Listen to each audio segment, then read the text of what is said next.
Hi guys, good to see you. It's been a while, but we're back and we're in this beautiful place today in County Wicklow, on the way to Ramble, about halfway between Kilmechanic and Ramble, and it's called Dorlindon. And of course we're going to put the website in the description box here, and I would recommend that you give it a click because there's loads of beautiful things here, not just survival classes, and it's a nature reserve, and there's a great presence of deer here, foxes, and of course a lot of invertebrates as well, and lizards.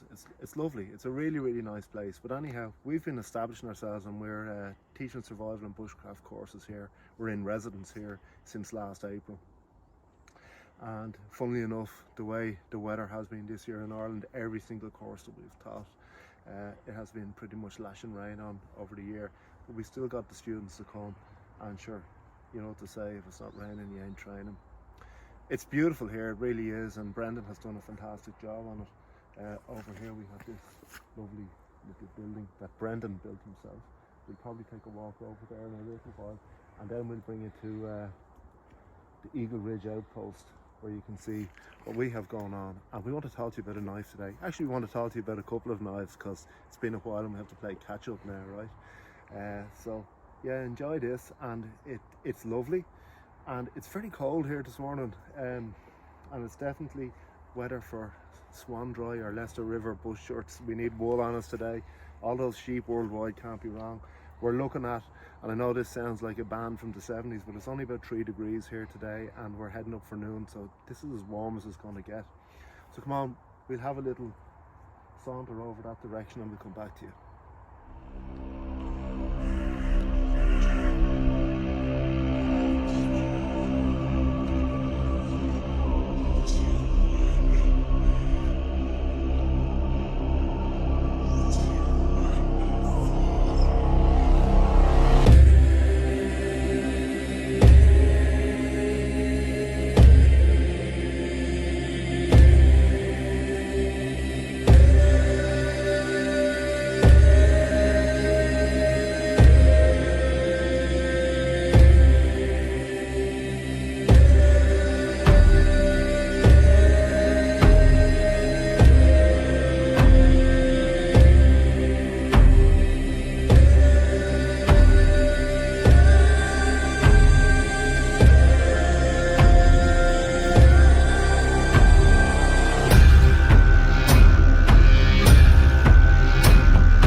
Hi guys, so I hope you enjoyed those few photographs of around Dorlindon.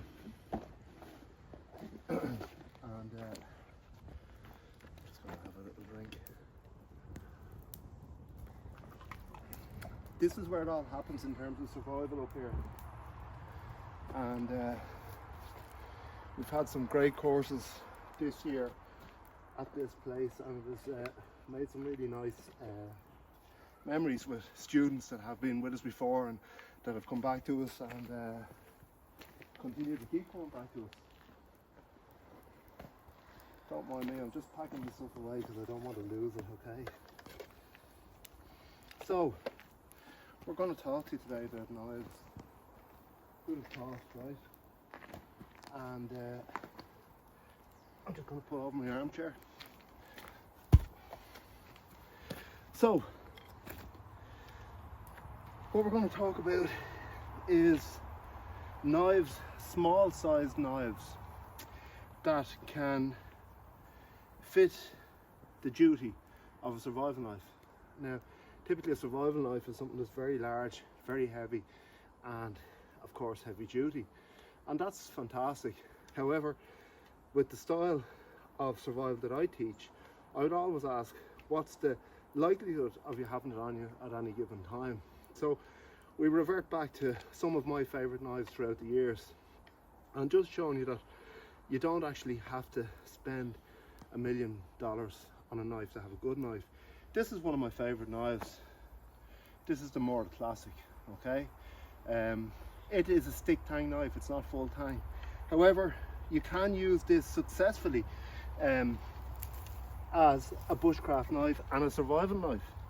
But what you do have to do, if you don't have a full tang knife, is develop skills and knowledge on how to use that knife so that you know where its breaking point is at. And of course, a full tang knife would be preferable.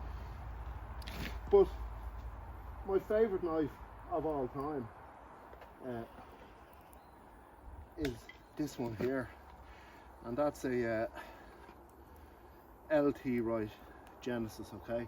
I'm an ambassador for LT Wright, but I'm using this knife an awful long time, okay?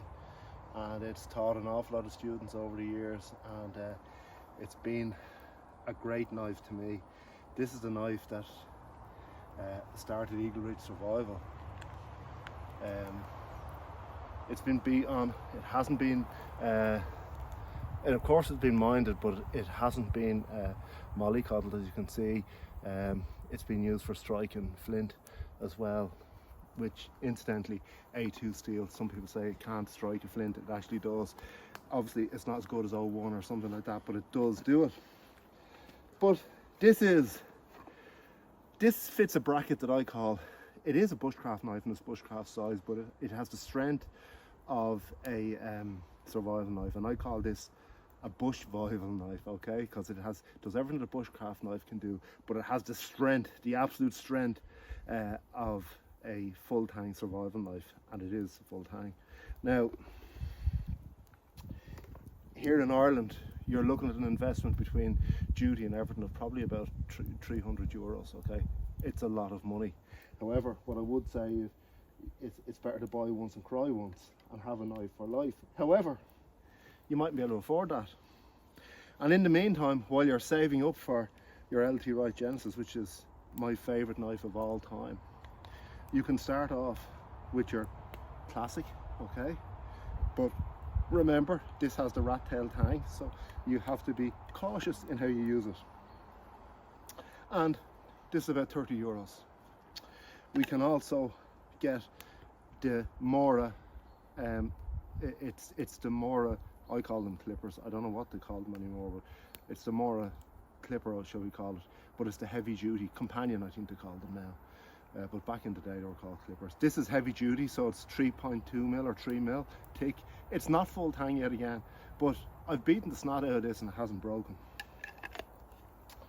And then if you want to go up to about, I'm going to say about 100 euros, here's a very good option. And this is the Mora Garburg, okay? Now this is a full tang knife, so this is a genuine survival knife, okay? Yet not a whole lot heavier than either of the other two Moras, okay? Very, very tough knife, okay? €100. You can get them in stainless. This is the carbon version. You can get them in stainless or carbon, and I prefer the leather sheet that you can get it with, okay? Fantastic knife, pretty much bulletproof. And then, and thank you very much to LT and all the crew in LT Wright. They recently sent me a brand new Genesis, which I'm almost afraid to use. I like it so much because I've forgotten what a brand new one looks like. So here we are. Now, you might ask yourself, okay Shane, why is this your favourite knife in the world? Well, there's a couple of reasons. One, anybody that watches me knows that I like bow drills. Bow drill is something that I've been doing forever, or almost ever anyhow. And I'm not going to call this a Kephart shape, because I call it more of a spear point, because a Kephart would have more rounding on the tip. This still has a very pointy tip, which is fantastic for doing all sorts of carving. So, for example, and Morris Gahansky, the great Morris Gahansky, said, if your survival knife can't carve one of these a knitting needle, what do you actually have it for? Now, this Genesis carves this knitting needle, and it's not just so that it's so important that you can make a net in the wild. It's not just for that reason, but what Moore's advice was on it, and his advisory in that, is that it was certainly tactile enough and dexterous enough to do anything that you needed in survival then, okay? So we made that figure 4 deadfall with this, and if you can make a figure 4 deadfall, you can make this, and you can, which I always believe is a fantastic test for a survival knife, is making a bow drill set. Because when you're making a bow drill set, you first have to batten something like wrist thick material, okay? And you have to batten a plank out of that to create a fireboard, okay?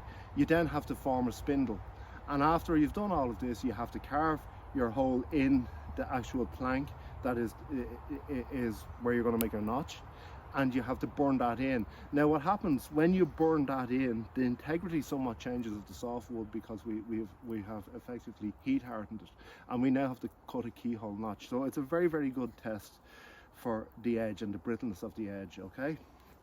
So that's one of my favorite tests for what is suitable as a survival knife. Now, different teachers have different philosophies on what a survival knife is. For me, this is perfect, and I'll tell you why.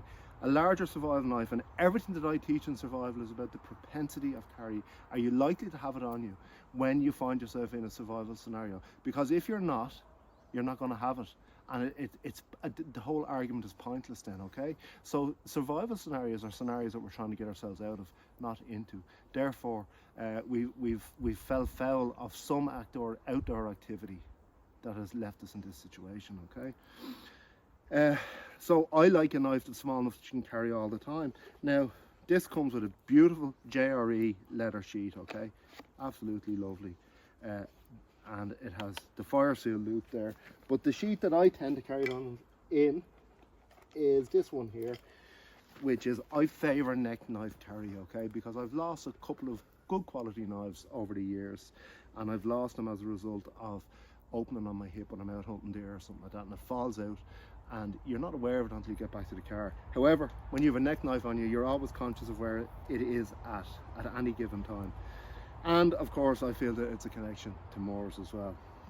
Now, this is my neck knife carry, and although the Genesis is a little bit heavy, it is a little bit heavy, but you get used to it being on your neck, and it's a great way to carry your knife. I feel that it's the ultimate way to carry a knife, and I would nearly go so far as saying that if you can't carry the knife that you've chosen as a survival knife on your neck, it's probably too big and too heavy, and you're probably unlikely to have it. That's another good metric for having your knife on you.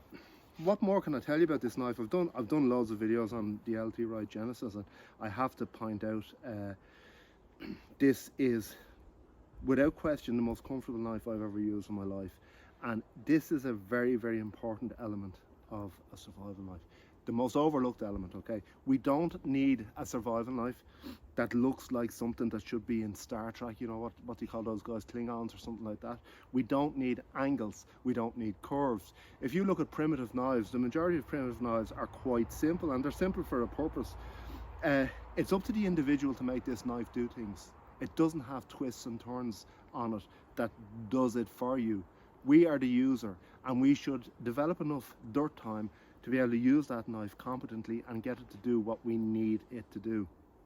Now, another thing about the spear point that I favour is it's an incredibly tough, you know, when you're beating on it. Like, continuous cutting curves are fantastic, and they're absolutely brilliant for feathering, making feather sticks. They really are. But this makes great feather sticks too. However, in my opinion, this is superior, and something that I do an awful lot is cutting out notches for fireboards. And the fact that you have a straight edge here stops the knife from running when you're cutting them out and potentially cutting yourself. Now, it's a broomstick handle. It's the most basic kind of handle you could ever have. And this is a funny thing, guys. I've had so many knives. I have so many knives. I probably have far too many knives because I don't really need much more than this knife. However, as an instructor, I need to be testing knives so that I can advise my students in accordance to the amount of money that they have to spend. But this knife is without question the most comfortable knife I have ever used. And what I have learned over the years, because maybe when I started teaching survival initially a long time ago, I was more inclined to carry a larger knife. And I still think a large knife is fantastic for survival. But what I did notice is a lot of my students are not necessarily knife people, and they're not necessarily using knives every single day, and they find it quite cumbersome to use a big knife. And if a big knife becomes cumbersome, your student's going to cut themselves with it. And we do not want to produce the claret in a survival scenario, okay? We need to keep the blood on the inside of our body. So I found that a smaller knife and with a supremely comfortable handle, people are far less likely to cut themselves. This knife also has this 90-degree spine, the best 90-degree spine I've ever seen in my life. And the knife, why do I recommend this knife so much? Because it's as good, if not better, than 99.9% of the really, really expensive custom knives. However, you don't have to wait 6 months for this or 2 years for this, or you don't have to dance under a full moon. You can go on LT Wright today and you can buy this knife and you can get it sent to you immediately. And I feel that that's vitally important. There are supremely good custom knife makers out there. However, and I must say this is my favorite knife of all time. And at this stage, I'm using the Genesis, not this one, but that old one there. I'm using the Genesis for 8 years now. It is the knife that is on the logo of my survival company before I was an ambassador for LT Wright. This knife is just, it ticks all the boxes, and it was very, very well designed knife. And I still don't know how to get this spine so good, because it is without question the sharpest spine in the business. So guys, thanks for dropping by. I hope you enjoyed it, and a great thanks to LT Wright for, I suppose, giving me the nod of approval to be an ambassador over here in Ireland and this side of the world. If anybody's looking for LT Wright knives or whatever, give them an email. They're really nice people, and tell them that Shane sent you from Eagle Ridge Survival. Okay guys, see you soon. Thanks.